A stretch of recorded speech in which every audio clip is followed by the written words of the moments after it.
Martin, l'équipe de France a concédé le match nul en Islande lundi soir. Match décevant des Bleus, et en particulier d'une individualité, Michael Olise, qui avait déjà déçu contre l'Azerbaïdjan au Parc des Princes. Je suis très déçu, Arthur. Ouais, j'ai entendu ça pendant. Bah, non, je suis très, très déçu parce qu'en fait, justement, ce rassemblement devait être le sien. Ouais. Sur les 2 matchs, c'est le seul devant, qui reste titulaire, et puis c'est le seul qui est titulaire dans une équipe de France, au top, dans Ouais. l'équipe type. Ouais. C'est un mec qui, en mars, en juin et même en septembre, a été très bon et dont on s'est dit: «OK, là, on détient, Il est installé. on détient le successeur de Griezmann». Ouais, ouais. C'est-à-dire le mec à la dernière passe, le mec qui va bien te faire jouer Mbappé et qui va te le mettre, sur orbite. Est-ce qu'on s'est enflammé un peu vite? Je ne sais pas. Je ne pense pas, parce qu'on Non. voit ses performances Ouais. au Bayern Munich. Par contre, cette nonchalance, enfin plus que la nonchalance, cette légèreté, c'est-à-dire qu'on a l'impression que sur le match, jamais il va prendre le match, jamais il va prendre il va avoir la balle aux lèvres. Et ça, c'est un truc qui m'agace au plus haut point, parce qu'il doit être le patron de cette équipe de France ce soir. Oh. Et il ne l'est pas. Il a disparu contre l'Azerbaïdjan, il disparaît contre l'Islande, et quand on enchaîne 2 mauvais matchs avec l'équipe de France, oui, moi, ça me pose un vrai problème. On a vu des joueurs qui se sont troués, notamment en Islande déjà, ou sur des petits matchs, Liechtenstein ou des choses comme ça. Mais là, 2 de suite, alors qu'il doit être le patron, franchement, je suis très déçu. Je suis déçu aussi, mais par contre, je ne vais pas lui faire ce reproche-là de la nonchalance comme tu le fais, parce que c'est ce qui fait aussi sa force pour moi. Donc si on aime le Olise, un peu facile techniquement, sur qui la pression semble quand même glisser quand les choses vont bien, on ne peut pas le critiquer quand ça ne va pas pour ses mêmes attributs, juste qu'il ressortent un petit peu Ouais, différemment. sauf qu'il disparaît complètement. Là, en fait, il disparaît un peu de la circulation, aussi parce que je trouve que c'était pas très clair. En fait, c'est pas que c'était pas très clair, c'est que ça a beaucoup permuté avec Thauvin. Donc un coup, il Ouais, était à droite, un coup au Ça ne peut milieu. pas être une excuse, ça. Bah oui et non, parce qu'au final, son positionnement n'était pas très clair. Je sais pas si les Ah si, consignes il de était Didier quand même au Deschamps centre, étaient puisque très claires. Thauvin est, Il a est été quand resté même. très à droite. En début de match, c'était plus Thauvin dans 10 l'axe et minutes. Olise à droite. Bref, ça, et on l'a même vu à gauche, Olise. Après, ça fait partie de sa tribu. Oui. Il est censé être capable de Ouais. couvrir un peu toute la largeur, etc. Mais je trouve que le cadre n'était pas très clair. Et après, euh, finalement, est-ce qu'il a les épaules pour l'équipe de France? Absolument, ça, moi, j'en suis convaincu. Moi Et je aussi, pense bah, que évidemment. il a les épaules d'un titulaire en équipe de France. Mais est-ce qu'il a les épaules, ou en tout cas les caractéristiques pour être ce joueur qui porte un groupe affaibli, à savoir être le leader technique quand les joueurs autour de lui ne sont pas ceux d'habitude, sont un peu plus faibles? Ça, finalement, on ne le voit jamais dans ce contexte-là au Bayern. Il a toujours des très grands joueurs autour de lui. Finalement, cette configuration-là, on l'a plus vue depuis Crystal Palace. Oui, mais si tu as un grand Euh, joueur, que tu es oui, Thauvin à mais côté de entre toi être ou un grand Mbappé, joueur et être un grand joueur, au bout de quelques sélections, j'ai plus toutes ces sélections exactes en tête, en gros, ça fait 1 an qu'il est là. voilà, au bout d'un an, est-ce qu'on Mm. peut pardonner à un joueur de ne pas porter son équipe quand il manque tous les attaquants de son équipe? Je pense que oui. Je pense qu'il ne faut pas non plus être trop dur avec lui, même si je suis le premier à penser comme toi que c'est très décevant et trop Moi, décevant de ce qu'il nous a livré. moi, en fait, ce qui m'enquiquine, parce qu'on va rester poli, ce qui m'enquiquine, c'est que je n'imagine pas une grande équipe de France en Amérique, une grande Coupe du Monde, sans quand même un grand Olysée. Je pense Hum, que cette équipe de France, elle va beaucoup dépendre de son état de forme à lui. Et j'aimerais pas que, justement, il s'enferme dans une sorte de légèreté comme ça, de distance.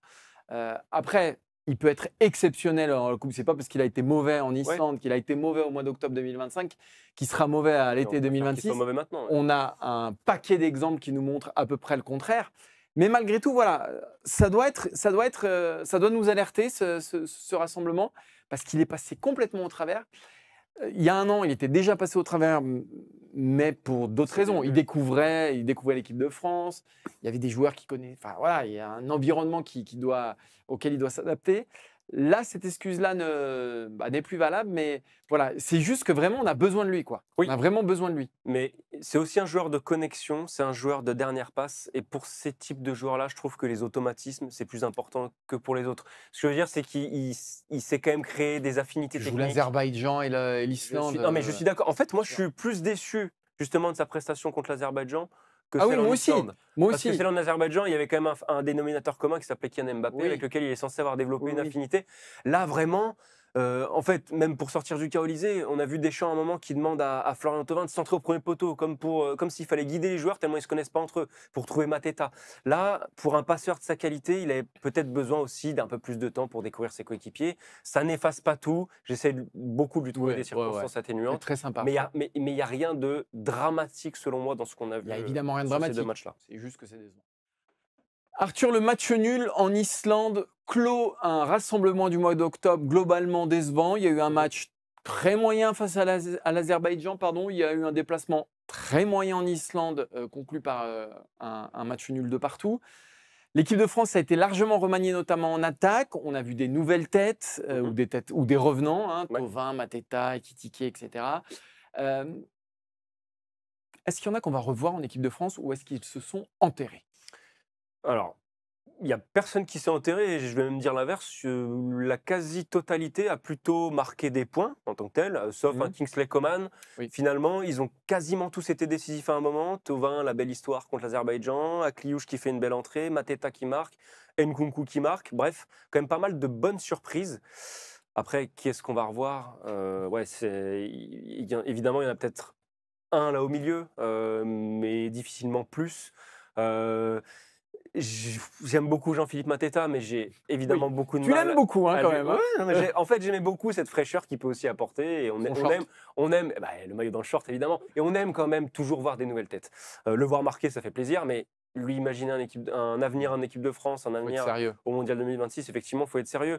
Et justement, moi, c'est peut-être plus dans ce profil-là, en tout cas, à ce poste-là de numéro 9, c'est peut-être plus un Hugo Ekitike pour lequel je serais le plus optimiste par rapport au niveau qu'il a actuellement, à la marge de progression qu'il a encore, et surtout par la faculté qu'il a, je pense, à se connecter à tous les autres. Et ça, je pense que c'est important aujourd'hui dans cette équipe de France, finalement un peu plus offensive dans son 11 de départ, avec un 4-2-3-1 quand même très offensif, 4 joueurs offensifs.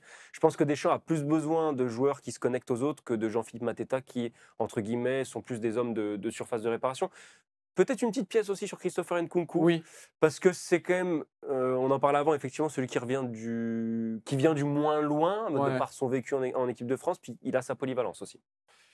Thauvin aurait pu marquer un triplé ce soir, je ne suis pas certain qu'on le revoie. C'est une très belle, c'est la superbe histoire de ce mois d'octobre. Moi j'ai bien aimé, on a beaucoup critiqué son discours, tout ça. Moi j'ai bien aimé, son retourné, etc. Là il a eu de l'activité du Deschamps en Islande, mais voilà. Après Thauvin quand même, déjà il faut se souvenir de sa première vie en équipe de France. C'était pas Gégène, hein, il jouait peu, c'était vraiment le remplaçant du remplaçant. Là, pour jouer ce rôle-là, il y a toute une tripotée d'espoir de Cherki, Désiré Doué, etc., qui prendront sa place naturellement. Et c'est tout à fait normal. À moins d'une nouvelle hécatombe, je pense que Thauvin, en équipe de France, on n'est pas prêt de le revoir. Pareil pour Mateta, je suis d'accord avec toi. Je suis d'accord avec toi aussi pour Ekitike, qui lui est plus polyvalent, effectivement, qui peut jouer sur un côté. Moi, je l'ai assez bien aimé aussi. Enfin, je ne l'ai pas trouvé extraordinaire, mais j'ai quand même bien aimé ses contrôles orientés, tout ça contre l'Azerbaïdjan. Je trouvais qu'il proposait des choses. Et il ose. Et il ose, exactement. C'est un joueur qui ose. Et je pense que cet état d'esprit-là, Deschamps en est. Et puis aussi, il y a la jeunesse. Il y a le fait que si tu mises sur lui, voilà. Mais après, c'est pareil. Après, ça se jouera peut-être plus avec un Thuram, entre un Thuram et un Ekitike. Ces profils-là, ça sera peut-être un peu plus à touche-touche. Les autres sont plus loin. Nkunku, je suis d'accord avec toi, mais Nkunku, va falloir qu'il trouve de la régularité en club quand même. C'est sûr, qu'il soit titulaire déjà. À Milan, il joue peu. Là, Deschamps le rattrape par le col parce qu'encore une fois, il y a énormément de blessés. Mais il faut se souvenir qu'il est quand même devant Thauvin parce que Thauvin est revenu parce qu'il y a eu Barcola qui était forfait. Donc, mais quand même, il va falloir qu'il trouve. Lui, ça dépendra de son club, Nkunku. Parce qu'en équipe de France, il ne fait pas toujours des différences, mais il a longtemps fait partie du groupe, très très longtemps. Et Deschamps l'apprécie, Nkunku. Il apprécie, tu l'as dit, sa polyvalence. Donc je pense qu'effectivement, mais lui, ça dépendra de son aventure en club. Et il y a un autre joueur dont on a quasiment parlé, c'est peut-être révélateur, c'est quand même Coman. Lui, on a l'impression. Tu parles de joueurs que Deschamps aime bien. Non, mais stop. Coman, c'est un peu. Mais je suis le premier à penser la même chose. Mais c'est un peu la carte que Deschamps, il aime ressortir. Et tu vois, tu parlais d'Ekitike, c'est bien pour l'avenir, machin. Faut pas oublier que Deschamps, après 2026, c'est terminé en équipe de France. Donc il pensera pas à la construction de l'équipe de France sur la prochaine décennie. Il va penser à qui va me faire gagner. Oui, évidemment. Ah non, sur la compète. Sur la compète. Sur la compète, on est bien d'accord. Mais dans cette optique-là, s'il a un pépin de dernière minute, est-ce qu'il appelle plus Kingsley Coman ou même un Akliouche ? Je pense que ça penchera toujours du côté vécu, etc. Ouais, mais Coman, il a Euh, 9500 sélections, non, c'est mais je sais, c'est 9500 toujours le mètres. même résultat, C'est mais démarrage, je une glisse, petite- je un redémarre, peu je dur. Il y glisse. a aussi de la poisse et il y a aussi des bonnes choses. Mais Ouais, des bonnes choses, il n'y en a pas tellement. En fait, quand tu regardes le panorama, franchement, sur plus de 60 sélections, oui, oui, c'est tu trop te souviens maigre. de quoi? Tu te souviens de piston droit Qui contre le finit jamais un Kazakhstan match. Ouais. et ça rentre en finale de Coupe du Monde, qui est pas mal parce qu'il trouve. C'est très bonne, ouais. Il trouve. Mais il récupère le ballon Ouais, voilà, et sur il lance le. l'action. Ouais. Exactement.